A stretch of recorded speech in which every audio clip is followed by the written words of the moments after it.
That's what I did when I made my headband. It was just all multicolored. Yeah. But I don't remember how I did it to make it, you know, one piece. You don't know how to do that? Well, I would have an idea. I can't remember what I did to make it fit my head. I'm getting wacky now. Did you do the same process with the water, or was It was felting, yeah. Okay. And but I'll flip it again.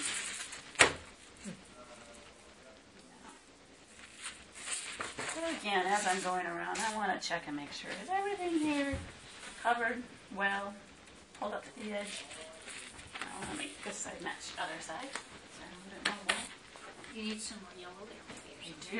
Yep. A little bit more of this white. Curly Q.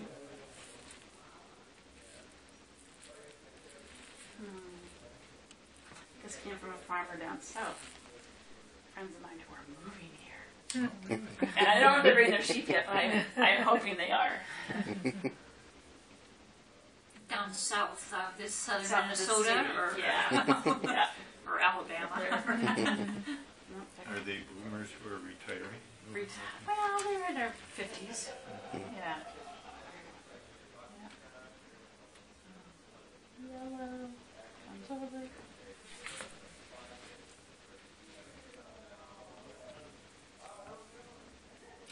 I'm wondering how it's going to change up here as more boomers retire and My nickname. Yeah, just a little circle. And another design option would be twisting these to make more of a linear design. And then you can just lay that out as you like. Make swirls. Make a happy face. Another thing you can do. Hands. it's just right here? Thanks. What I want to do is just smooth the surface, start to work those fibers together. As I'm doing that, I'm thinking about pulling in, not pushing out. And the curtain can be used as a guide here. And ideally, you're going to push, kind of move your hands around the edges like this. So you're not completely flattening everything, but you're sort of cupping and creating a smooth curve. The trick here is to not do this so long that you have flattened your edges and created a seam. So we want to open this up just once it becomes strong enough to pull out your resist and not fall apart. And see, these fibers tend to want to still keep moving. So you're going to have to cut it some way to get that resist out of it. Just as scissors. So where are you going to make the hole? Right down the middle. Oh, Yep, because that. Slip them out. Yep. Are you cutting through your resist, or are you? I tend not to. Okay, So I can kinda use it just- again. Yeah, I just cut through one side and then the other. Okay.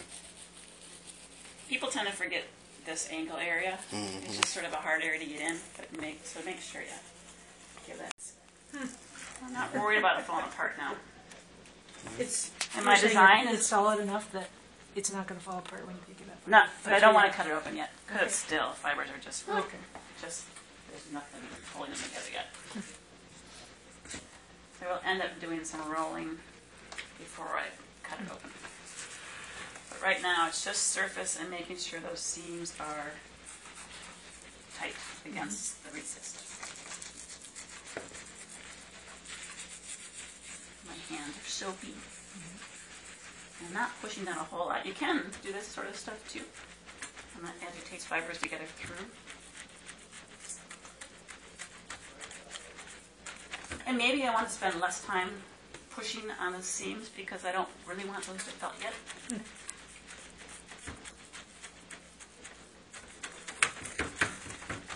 This is an old-fashioned agitator. I never use it.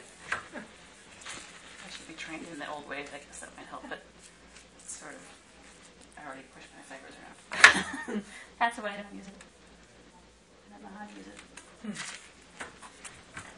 But I think maybe further in the process you could use that. And a washboard. The old-fashioned washboard over there. I use that for final shrinking. And that's a really nice tool to have. It's just, I I take don't see where it is. Is it For the what kind glass of one or the fabric? metal the one? final. Yeah, once the fibers are strong enough, then you can really pull on them and stretch them, and you're in the sculpting, shrinking phase. You can just rub it against that board, and that will shrink it magically. And you can rub it in one direction, it will shrink in that direction. Be really thoughtful about how it fits your foot. Yeah. It's Yeah. cool. These things, you can see the white fibers not as happy about staying put, but through the rolling process, that'll all come together. So now what I'm going to do, I've seen people use a wooden rod, works, or PVC pipe, Rolling pin? a rolling pin. Like sometimes I just use a towel that's rolled up and use that as my way to roll. I think you roll because you don't want it to fold on itself, so you give it a little softer roll around something. So I'm going to agitate the whole thing at once, but you're also agitating through the slipper, so causing the fibers to work through, not just surface rubbing. I've got a lot of curtain here for this little bitty slipper, but yeah. So right now it's moist, but it's not dripping wet. I want to make it tight. And I'm just going to use a kind of gentle roll. Oh, kind of like kneading bread or something. Not yet. Not yet. No, that comes later. So like,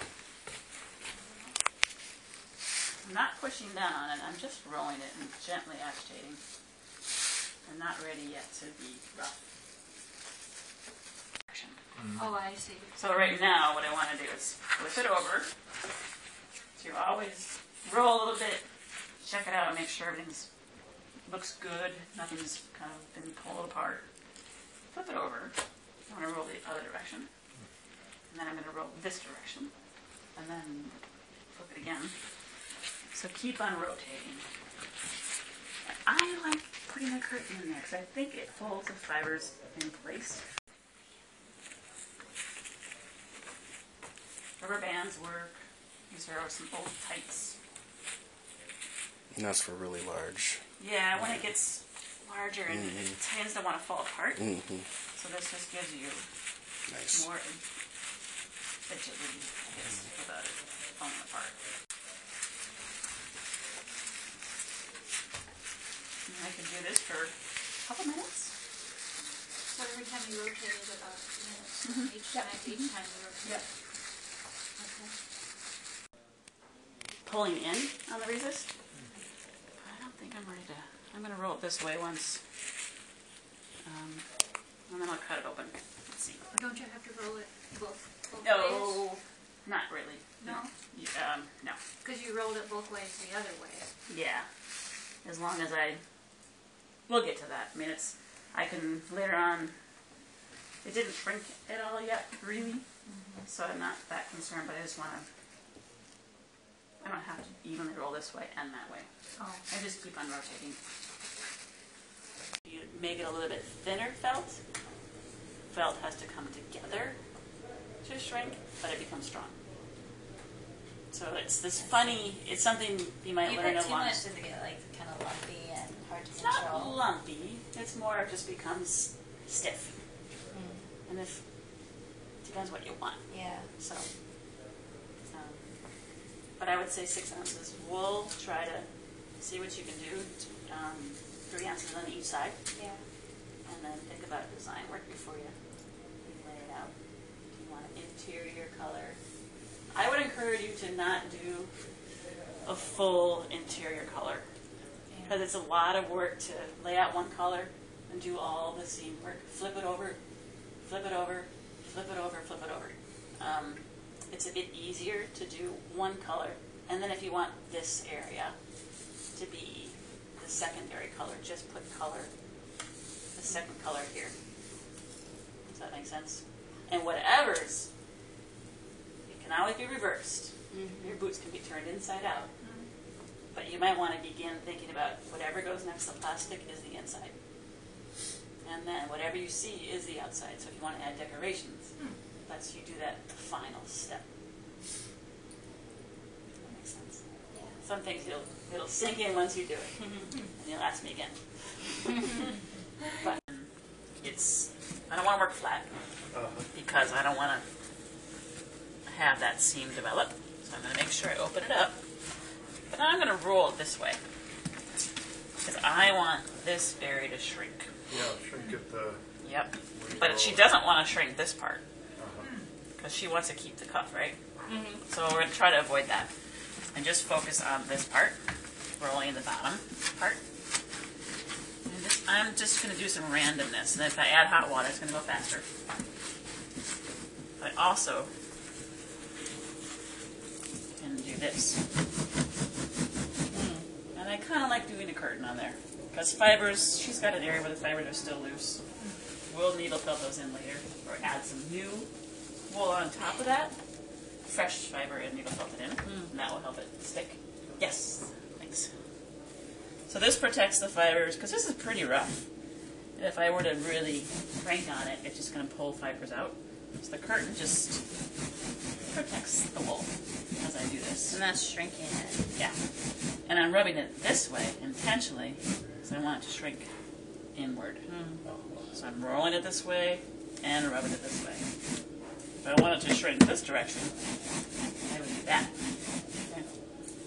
You mean length? Lengthwise, yeah. Toe to heel. Yeah. Yeah. I also want to make sure I hit this area, because people tend to avoid this part. It's sort of tricky. Just get your hand in there and work that. There's a little bit of a ridge.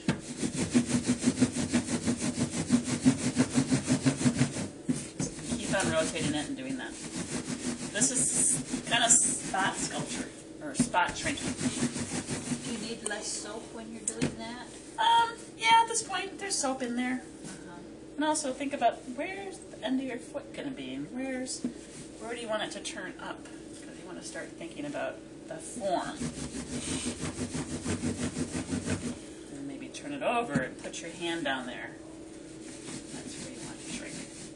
I'm not sure where your foot is, but I'm guessing it's right about there. And again, I'm pushing this way, not because she doesn't want to keep the height. She wants to keep the height, but I want to shrink the width of it. And again, okay, you get tired of doing that, so put it in hot water and then roll it again. But always thinking about get rid of the flatness. Open it up and start working as a round.